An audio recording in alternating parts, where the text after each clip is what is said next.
মাতৃভাষা বাংলা নয়, তবে নয় যে এটাও ঠিক বলা যাবে না। বাংলায় বই পড়েন, বড় হয়েছেন এই বাংলায় এবং বড় করার চেষ্টা করেছেন এই কলকাতাকে। এমনকি উত্তর ভারতের সামোসার বদলে বাঙালি ফুলকপির সিঙ্গারা খেতে পছন্দ করেন।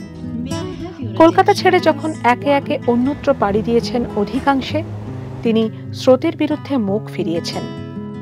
সুদূর রাজস্থান থেকে আসা তাঁর পরিবার এখানেই বড় হয়েছে।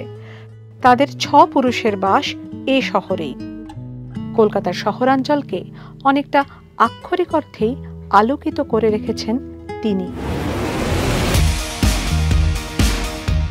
বিদ্যুৎ সরবরাহের ব্যবসায় তার সংস্থা এই শহরে বিশেষ গুরুত্বপূর্ণ।